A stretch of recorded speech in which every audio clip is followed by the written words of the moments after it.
Hi, I'm Shelley Malone, integrative and functional dietitian and author of the book Inflamed, and this is the second video in our anti-inflammatory lifestyle video series. Last week we talked about chronic inflammation and how it contributes to chronic illness.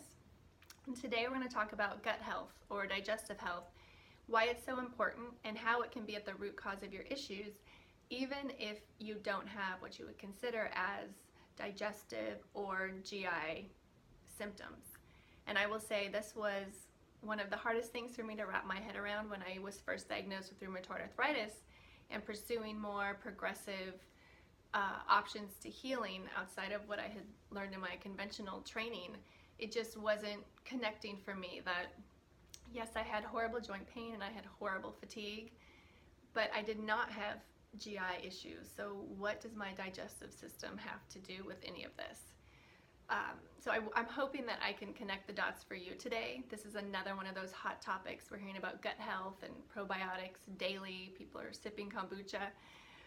But as you know from my last video, I think it's really important that we understand the bigger picture, really get the context when we're making diet and lifestyle changes, because I think that's really critical for long-term success. So the first thing I think you should know about your digestive system is that it plays a huge role in your immunity. In fact, 70 to 80% of your immune cells are located in your digestive system. And one of its primary roles is to prevent pathogens and toxins from getting into your bloodstream.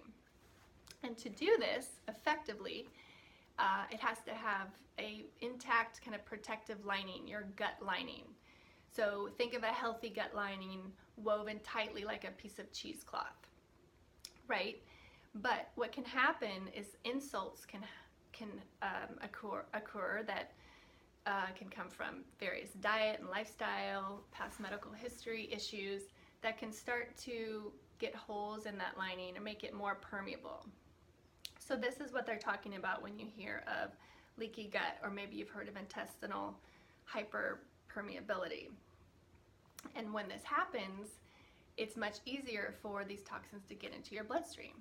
But it's not just toxins, it can be even undigested food particles. So think of like casein, which is the protein in milk, or gluten, which is the protein in wheat, rye, barley, and spelt. Those are really hard to digest nutrients. So if you have a leaky gut, then instead of them staying in your digestive system long enough to marinate in the proper digestive juices, they can kind of escape prematurely and get into your system, and this is going to seem to your body as something foreign. So we talked last week about what inflammation is, right? Essentially, it's your immune system's response to something it sees as foreign. So now, even something as innocent as food can be triggering inflammation within your body, right? So this is the issues at the root of food sensitivities. So what can cause these insults to your gut or make it more permeable? There's a number of factors. We'll go into them each more deeply later, but think of diet, think of sugar. Sugar actually feeds the bad or pathogenic bacteria. Maybe you've heard the term dysbiosis. That basically just means you have more bad bacteria to good. We always want to have more good bacteria, so the sugar's feeding the bad. Gluten is an issue. I know it's a little bit controversial and everybody likes to make fun of the gluten-free diet, but we have a lot of research and some very current research that shows that gluten can actually release a protein called zonulin, which unzips the tight junctions of your gut. It's keeping that tight protective lining together.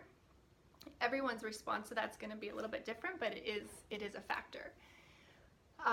Different toxins from our food, from pesticides, from GMOs, and some other preservatives that we use can be a factor. Stress is a huge one, so that's a lifestyle factor. And our past medical history, if you've had any type of pathogen or parasite, that's obviously going to contribute.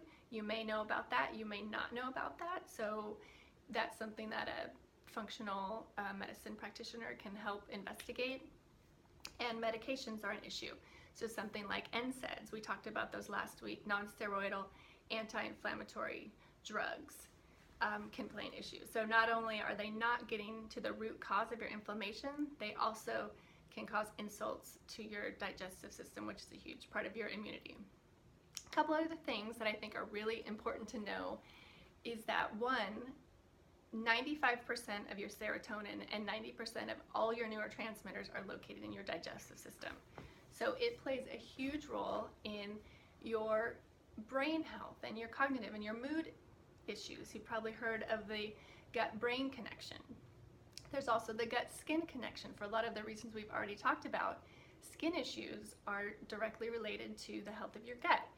I've heard it stated that, not everyone with a leaky gut is going to have skin issues, but if you have skin issues, you have a leaky gut. So I hope this helps kind of connect the dots on how many different symptoms outside of your typical digestive system you would think of can lead back to your gut. So not the next video, but in upcoming videos, we'll talk about more specific diet and lifestyle changes you can make to keep a healthy gut, or if you're already having issues, to try to heal it.